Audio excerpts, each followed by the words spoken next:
Sonic X Shadow Generations, I still hate that name, released in 2024 for 8th and 9th gen consoles as well as PC. It was met with overwhelming acclaim from both critics and fans alike. And so was Sonic Frontiers. Yeah, y'all know me. I'm on the more skeptical side of the Sonic fanbase, kinda like Jebzone, except my voice puts Insomniacs to sleep. When leaks started coming out about a Sonic Generations remaster, I was thoroughly confused. I mean, the game was already on Steam and played just fine, while Sonic Unleashed was still stuck on 7th gen consoles. And when that trailer came out revealing a Shadow campaign, my expectations were lowered even further upon realizing that it would use the Frontiers engine instead of the Generations one. But now, here we are. The game's been out for months, everyone has spoken their piece, and not a single soul gives a damn about this topic anymore, so now's the perfect time for Spontman to give his 2 cents. Quick heads up, some of the footage in this video will be a little lower quality than you're hopefully used to seeing on this channel, and that's because it was taken from my Twitch streams. Sonic, what are you Sonic, what are you doing? I did replay as much of the game as I could to get cleaner footage, but then Forza Horizon 4 went on sale for like $12, so I had to make room on my hard drive, you know, priorities. Whoa! So, with all that preamble out of the way, sit back, grab your pitchfork, and relax. This is my review of Sonic X Shadow Generations. Upon launching Sonic X Shadow Generations, you're given 2 choices, Sonic Generations and Shadow Generations. Oh my god! It's a pretty slick little menu until you hit start and the entire thing closes to launch a separate executable, but whatever. Here we are in Sonic Generations once again. I've already covered this game in a previous video, which I'll link to at the end of this one, so we'll just be focusing on notable changes in this re-release. Those of you who watched my Sonic Colors Ultimate video will likely be curious if this is another botched porting job, and I'm pleased and surprised to report that this is not the case. In fact, if the game booting from a different EXE didn't already tip you off, this is pretty much just a modified version of the PC edition of Generations. No squirrels were blinded in the making of this game, thankfully. The video and control settings are all integrated into the game proper now, so no more having to put up with that stupid launcher from the original version. Steam Deck users rejoice. Other than that, there's not much to say about the port job itself. It's Sonic Generations and it works, so let's move on to the new additions in this re-release. Both classic and modern Sonic now sport the drop dash from Sonic Mania, I suppose to bring the game more in line with the past few entries in the series. Classics is fine, albeit pretty situational since the level design wasn't built around it, but Moderns is completely useless. You can only activate it when coming out of an air dash, which feels awkward, and since you never run out of boost in this game, there's really no scenario where you're gonna find yourself needing it. What's even weirder about the drop dash in this game is how inconsistent it is. Classic Sonic can drop dash in levels, but not in the hub. Modern Sonic can drop dash in both the levels and the hub, but neither of them can drop dash in very specific sections. Weirder still is the fact that Classic's drop dash is a skill that can be unequipped, while Modern's is a permanent fixture of his moveset. Annoying, strange, but relatively harmless in the grand scheme of things. I just think it's a little odd. This re-release also does away with the live system, though unlike Sonic Colors Ultimate, you can turn it back on if you so desire. For some reason, the option to buy extra lives is still available in the shop even with lives off, and instead of fixing this, Sonic Team just tacked on a message telling you to please ignore it. We're so back. There's also skins, 2 of them to be exact. An adventure skin for Modern Sonic, which you could only get if you pre-ordered the game, and a Sonic Jam skin for Classic Sonic, which you have to pay extra for. Neither of these skins did the bare minimum of having a unique Supersonic model or even a ball form model, and considering that this is paid DLC, I think that's a little ridiculous. Overall though, these additions, however low effort they may be, don't hinder the game in any major way. The actual gameplay here is largely untouched, and anything this version does add, such as the collectible Chow that I will not talk about because I don't care about Chow, are completely optional and can be easily ignored. What I can't so easily ignore is the rewritten dialogue. The original script for Sonic Generations wasn't anything special, seeing as it released smack dab in the middle of the meta era, and plenty of fans argue it's one of the weakest parts of the game, myself included. Some of these fans were excited to hear that Ian Flynn would be put at the helm for a rewrite, but after Sonic Frontiers I was a little wary, and unfortunately I think I was right to be. This new iteration of Generations script features all of the iconic Ianisms that plagued Frontier's story, not least of which is the shoehorned reference humor. We're not traveling through time and space, we're only traveling through time. Stones? The time stones? Now, I'm not against any and all forms of reference humor. In fact, the original Sonic Generations had plenty of it. The key difference here is how it's executed. Pontac and Graf weren't Sonic fans like Ian, but for all of their faults, it was always clear to me that they did their homework before writing for this game. This chemical plant feels familiar. I'd never forget a smell like this. And that pink water makes me really nervous for some reason. While I don't think the writing in the original was great per se, I can at least appreciate its subtle approach to these references. Ian Flynn's approach, meanwhile, this is definitely the chemical plant, but we're not remotely on West Side Island. do you see what I mean? Yeah, both versions have meta humor, but while one of them feels natural and self-aware, the other just name drops random Sonic buzzwords as if to jingle keys in front of the fans' faces. The mere fact that I'm praising Pontac and Graf, the guys who have practically become a meme on this channel for how much crap I give them, speaks volumes of just how low this rewrite has set the bar. What irks me even more is that this new script makes absolutely no attempt to fix any of the actual problems people had with the original. The plot is the same, the characters are just as shallow, and the general tone is unchanged. It's just that now the one thing it had going for it, the humor, has now been butchered too. We're so back.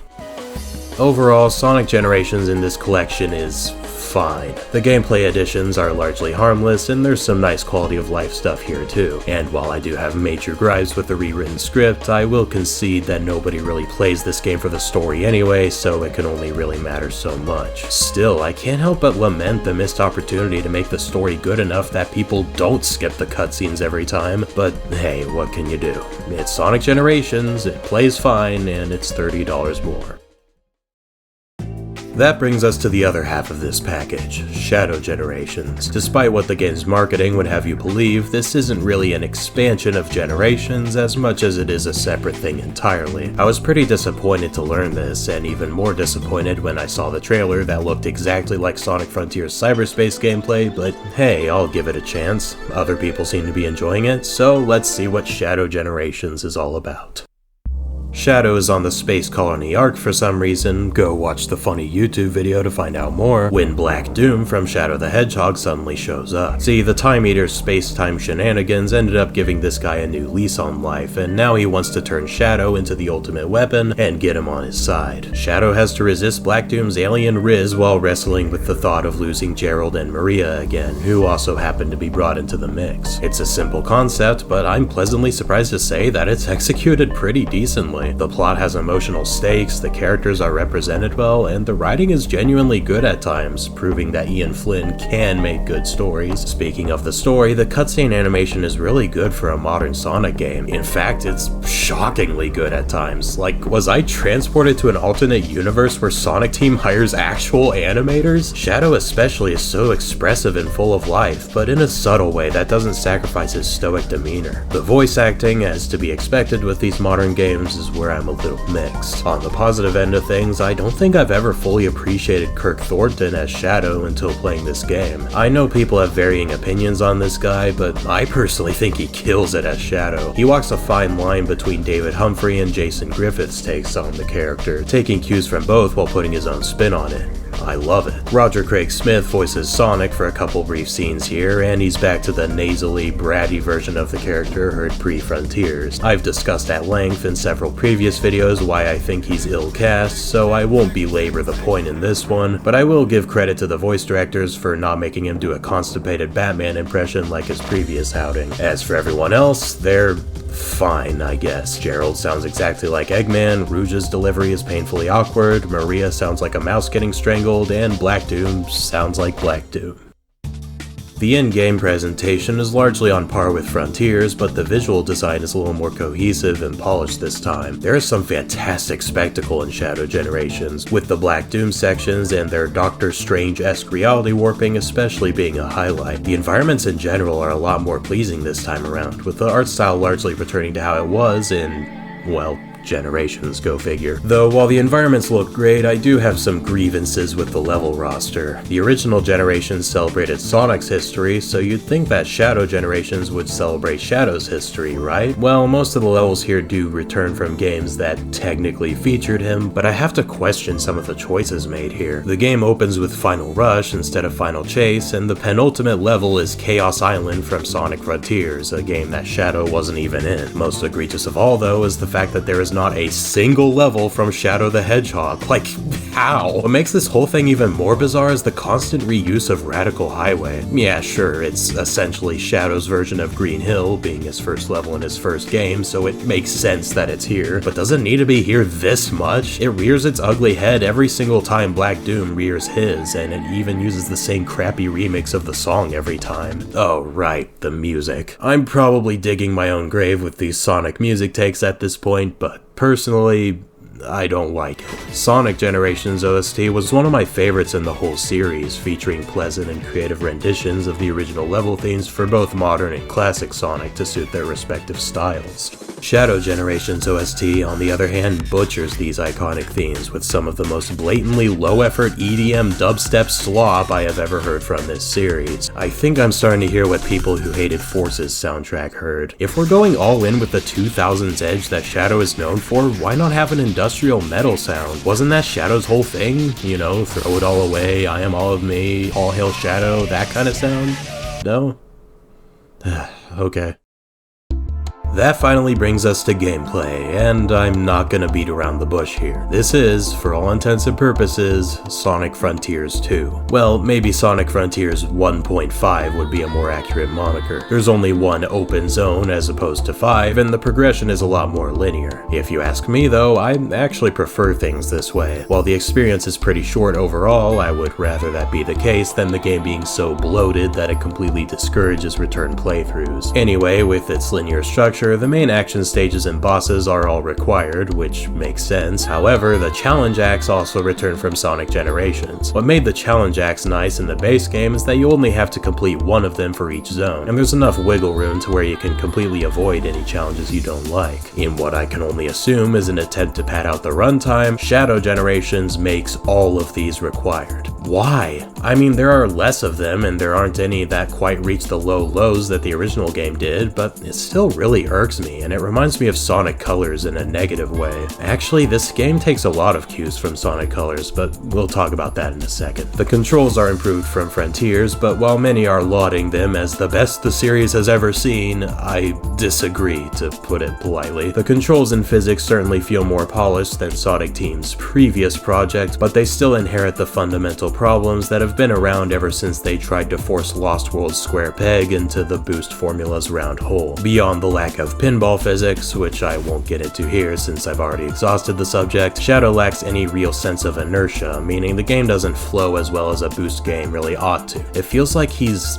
not slippery enough? Okay, I know that probably sounds insane, but hear me out. The boost games pre-Forces, those being Unleashed, Colors, and Generations, all had intentionally slippery handling that I really didn't give enough credit for in my original videos. The levels in all three of these games, especially Colors and Generations, are very linear, consisting mostly of straight hallways. But thanks to the looser handling, these levels feel a lot more tense and kinetic than they otherwise would, requiring careful play and quick reaction time in order to not run into obstacles or fall into pits. Contrast this with games like Sonic Frontiers and, you guessed it, Shadow Generations. These games have much tighter handling, probably the tightest we've seen since the Adventure era, and yet I can't help but feel that this makes the boost formula feel a lot less fun. Sonic and Shadow Generations both being in the same package really helped me finally pinpoint this. Even the simple act of going in a straight line is so much more engaging in the original game than it is in the Shadow campaign, thanks to the looser handling and the bigger emphasis on Sonic's physics. Shadow Generations is objectively more precise to control,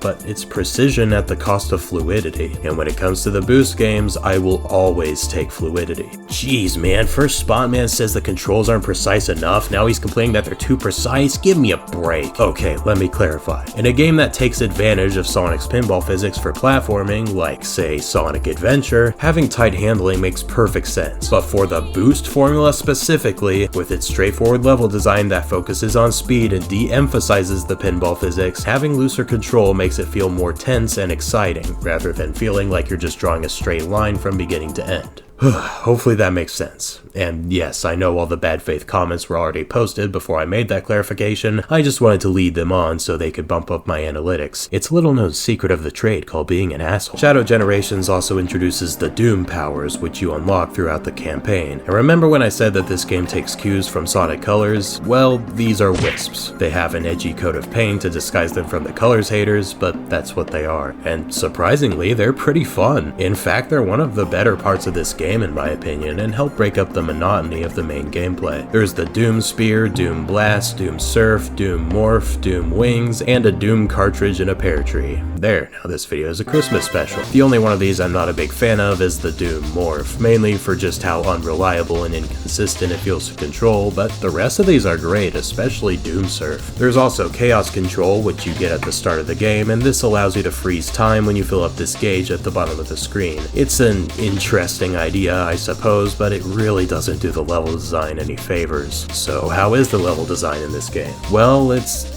better than Frontiers, I guess. I mean, that largely comes down to the designs actually being original this time and lasting longer than 1 minute, but I feel like I'm reaching for table scraps anytime I praise these games for doing that. In terms of how they actually feel to play, they're about on par with Frontiers, and especially remind me of the towers and the memory token challenges. They're not bad. In some cases, they're actually pretty competent, with the occasional branching paths and shortcut opportunities, but if I'm being honest, this really didn't help these levels feel any more engaging. For most of the game, I felt like I was going on autopilot, relying on muscle memory I had built from the repetitive gameplay of Forces and Frontiers, which very much carries over in Shadow Generations. The Doom powers are the ones saving grace here, helping break up the monotony as I previously mentioned, but unfortunately they're not used nearly enough. I was super excited when I unlocked Doom Surf, only to realize it's only used a couple times in very brief sections. That can be said for most of the other Doom powers, with a notable exception being the Doom Wings. However, I think the thing that kills these levels the most for me is Chaos Control. This ability is constantly handed to you like candy, pretty much turning it into a make the level easier button with no real consequences. I did try to avoid using it as much as I could during my playthrough, and I do think it was more enjoyable because of it, but that's no excuse for it even existing in the first place. Honestly, I think this should have just been left out of the game. Finally, I should briefly talk about the bosses. Like the rest of the game, these have some great spectacle, but they don't really have much else going for them if you ask me. A majority of them are designed in that repetitive manner that spits in the face of the classics, making you wait through long attack cycles before you're given an opportunity to hit your opponent once, then rinse and repeat. Said attack cycles are at least more engaging than anything in Sonic Frontiers, but that's not exactly saying much. With that in mind, does the final boss do anything different?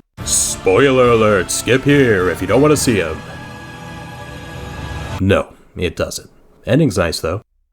Shadow Generations is fine. It's good, even. I won't pretend that it isn't. It's got some neat ideas, meaty levels, and a pretty competent story that even made my cold black heart feel things. With that said though, it's far from peak Sonic material. It's an improvement over Frontiers to be sure, but it still retains many of its fundamental problems, and it's baffling to me that Sonic Team elected to use that game as the foundation for a Sonic Generations expansion instead of, oh gee, I don't know, Sonic Generations?!